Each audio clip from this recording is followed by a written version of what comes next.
Eh bien, salut tout le monde, c'est TS de compagnie, on espère que vous allez bien. Aujourd'hui, nouvelle vidéo sur la chaîne YouTube. Donc cette fois-ci, on va vous présenter nos derniers achats effectués ces derniers mois.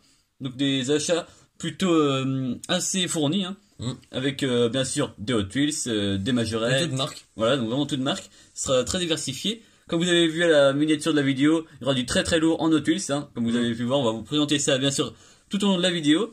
Donc tout d'abord, n'hésitez pas à vous abonner à la chaîne YouTube pour ceux qui ne sont pas encore abonnés. Voilà. À liker bien évidemment la vidéo. Voilà, partager à ceux qui... Sans oublier bien évidemment la petite cloche quand même pour recevoir des notifications pour les prochaines vidéos. Pour ne rien louper. Ouais. Voilà, donc même à aller sur notre compte Instagram, Hot Wheels et compagnie, et à aimer notre page Facebook Hot Wheels et compagnie également. Voilà. À tout de suite. À tout de suite. On débute donc la vidéo par la présentation d'un modèle que beaucoup de collectionneurs apprécient dans le monde de la miniature. Et du réel quand même. Et oui, également, Également. de la collection automobile. C'est la fameuse Alpine A310 Police, donc qui est vraiment très très très belle. Donc de chez Majorette, bien évidemment. Elle est vraiment dans un état vraiment splendide. Hein. Il n'y a pas un pet. Voilà, donc celle-ci on l'a achetée il y a pas très longtemps dans un colis assez varié, donc avec du CQ, etc., du très vieux CQ. On vous en montrera quelques-unes dans la vidéo. C'est vraiment Très sympa. Ouais. Donc celle-ci c'est la variante Police, car il en a énormément de variantes. On en a une sous la main là qu'on va vous présenter. Là on en avait qu'une avant d'acheter celle-ci. C'était une version SOS Doctor. Donc c'était pareil, mais sauf que voilà, hein, avec les pubs SOS Docteur.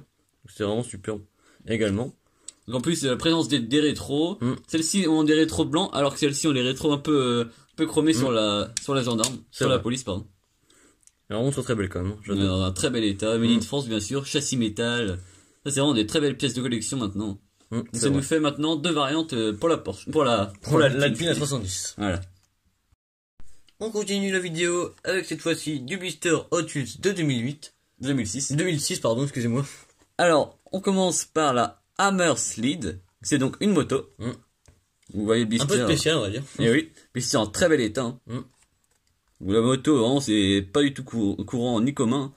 Le pneu a des effets crantés, donc c'est vraiment très bien fait. C'est vrai. Donc c'est vraiment du gros custom. Voilà le poste de pilotage. Vous voyez la différence entre les mains où on doit mettre nos mains et le siège. Il faut vraiment bien s'abaisser pour avoir le temps de bien manier la moto, quoi. Donc vous voyez que celle-ci, c'est une 2006 First Edition. Donc le numéro 20/38. Donc pour les First Edition, on les reconnaît grâce à ce petit logo, en 2006 en tout cas. Voilà.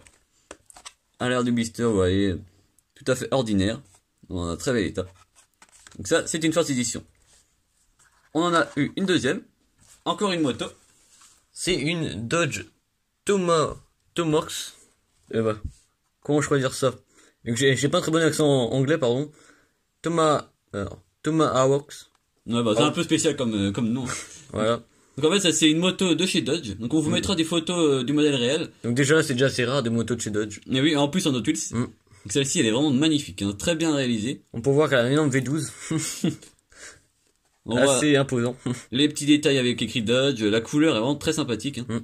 Celle-ci en plus, elle a les pneus. On peut voir qu'elle a 4 pneus, 2 à l'avant et 2 à l'arrière. C'est assez spécial. Celle-ci également, vous avez sûrement remarqué que c'était une First Edition. Hein, comme là, on peut le reconnaître grâce à ce logo. Donc celle-ci, elle est de 2004. Donc plus ancienne. On poursuit la vidéo, cette fois-ci avec un modèle que GG affectionne énormément. Et oui, notre ami collectionneur, c'est bien sûr, vous avez deviné, le Bone Shaker. Celui-ci est vraiment magnifique. Hein. Vraiment pas mal. Celui-ci, on l'avait pas. Avec un très beau moteur apparent. Bien sûr, la tête de mort à l'avant. Ça, c'est la base. Celui-ci, il a le châssis métal, car dorénavant, ils ont le châssis plastique, malheureusement. Malheureusement, c'est vrai. En plus, c'est très belle roue. Très belle jante cuivrée. Dorée, ouais. C'est vraiment sympa.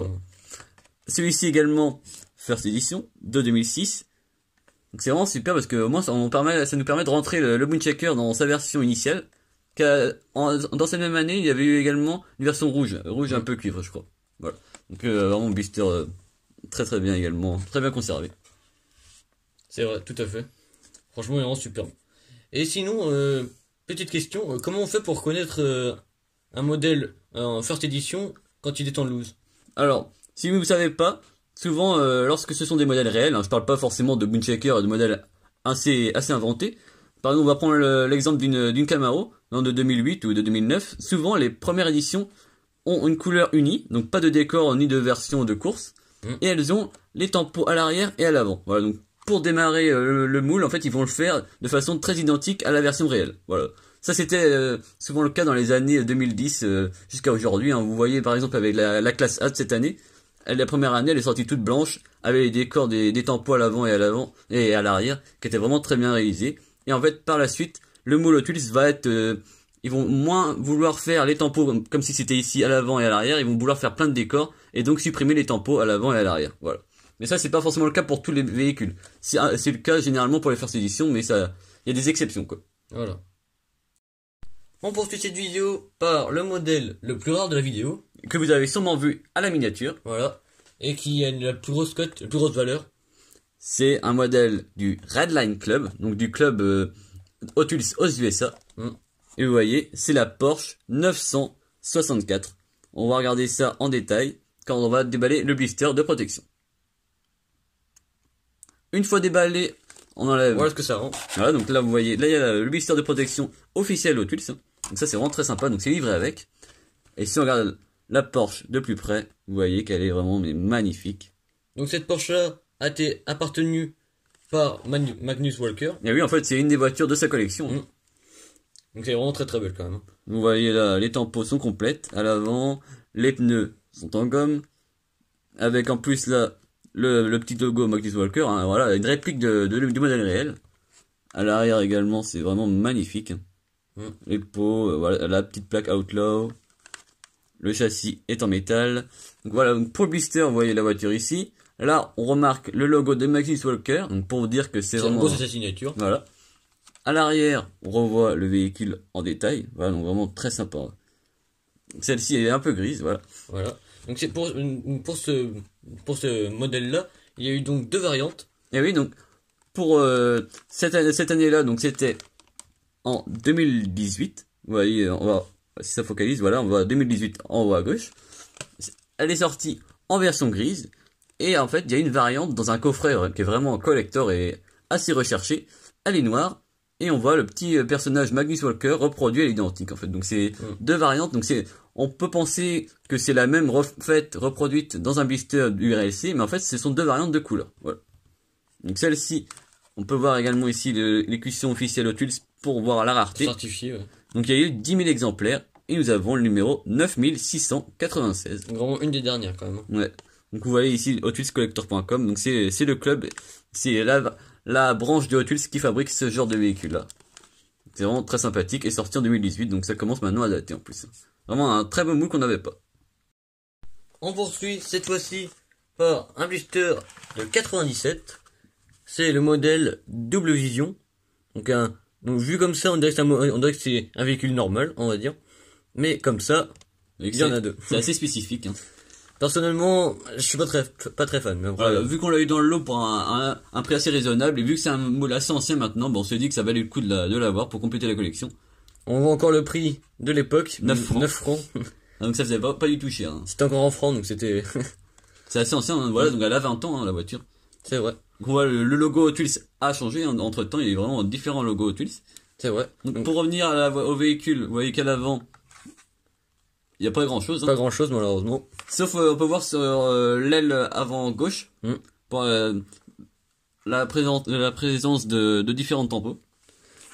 On y voit sur le côté gauche la présence de deux moteurs. Ah donc ouais, c'est pas du tout équilibré comme voiture. Hein. C'est beaucoup plus lourd à gauche qu'à droite. Le poste de pilotage est sur la droite. Voilà. Donc c'est vraiment un modèle assez spécial quand même. Hein. Ouais, ils ont pas dû le refaire depuis. Ben, encore aujourd'hui on va dire dans les mainlines. Ça fait longtemps qu'elle est pas ressortie. Après, on préfère voir des modèles plus réalistes, hein, bien sûr. Alors après les jantes sont, moi j'aime pas trop, mais après, voilà. Après, on va dire que ça se garde bien avec la couleur de la voiture. En fait, à la base, ces jantes-là sont pas mal, mais c'est-à-dire que quand c'est tout petit, ça devient moche. Ouais, c'est vrai. Donc en fait, quand on voit à gauche, quand c'est en grand, c'est pas mal, en vrai. C'était vraiment de belles jantes, mais quand on voit à droite, ça devient vraiment, c'est moins détaillé, en fait. C'est beaucoup moins bien fait, donc c'est là que ça devient pas très beau, en fait. C'est vrai. Voilà pour ce modèle, pour la Double Vision. On continue avec cette fois-ci un moule très très très ancien de chez CQ. Donc c'est vraiment un moule américain. Et oui. Alors donc, à première vue, voilà ce que ça rend. Vous voyez, une vieille CQ toute bleue. À l'arrière, on reconnaît un peu plus la voiture. Voilà. Maintenant, c'est une Corvette, bien sûr. Ouais, donc vraiment assez imposante. Hein. Ça, c'est vraiment très ancien C'est pour pas du tellement la CQ. même échelle que les autres Ulysse. Non. Plus, CQ en plus avec les feux non rétractés. Donc ça change par rapport aux Corvettes. Souvent, on les voit avec les feux rétractés, bien sûr. Hein. La plaque à l'avant. Vraiment, ça, c'est bien réalisé. Hein. Ça, c'est une CQ qui a plus de 50 ans. Voilà. Pour vous donner un peu une idée, un ordre d'idée. Les pneus qui étaient vraiment à l'époque pas du tout comme aujourd'hui. Hein. Même l'épaisseur des pneus sont vraiment Voilà, très oui, fins. c'était vraiment très fin, c'est ça. On voit marqué Corvette Stingray. Le logo CQ beaucoup plus ancien. C'est Made in Germany aussi. Eh oui. C'était comme ça qu'il y ait pardon une américaine chez CQ quand même parce que Eh oui, c'est pas du tout courant. non, Il y avait plus, bien sûr, beaucoup de voitures germaniques. Hein. du moins européenne déjà. Et il y a les ouvrants. Regardez ça, c'est très fragile. C'est vraiment très bien réalisé. C'est assez usé malheureusement, mais c'est très ancien. On est vraiment très heureux de pouvoir avoir ce genre de modèle. À l'intérieur, il est assez flashy. Hein.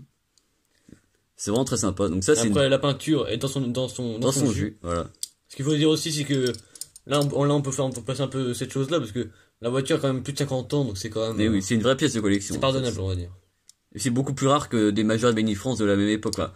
On en voit encore moins en France, malheureusement.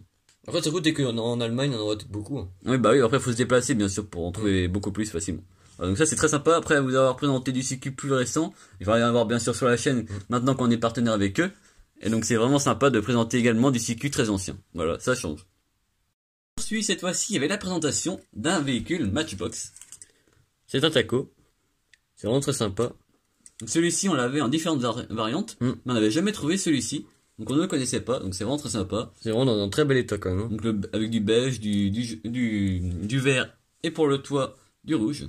Vraiment c'est très très bien réalisé. Donc celui-ci existe même avec des grosses roues à l'arrière en version plus hot rod. Voilà. Et là c'est la version classique. C'est quand même très bien fait. Hein. Donc ça c'est un peu un Matchbox pub. Parce qu'on ne connaissait pas cette marque-là, on n'a même pas trouvé de choses correspondant à cette marque-là. N'hésitez pas, si jamais vous avez des infos, à le dire en commentaire. C'est vrai. En très bel état. Le châssis pour sa part est en plastique. Donc il est de 79. Voilà, donc ça commence à dater également. Made in Macao. Voilà, donc déjà à l'époque, les usines de Matchbox avaient déjà délocalisé. Hein. Ouais, donc Déjà, ça passe vite. Avec les belles jantes, là, c'est vraiment très sympa. C'est les beaux pneus, j'adore ça. Ça nous permet de compléter la collection. On termine la vidéo par un modèle très sympathique. Pour les collectionneurs de tuiles, c'est vraiment un des Graal. Hein. C'est une Studebaker Avanti. Avec l'accent français, quoi. En plus, en version Treasure Treasure Hunt. Hunt. Voilà.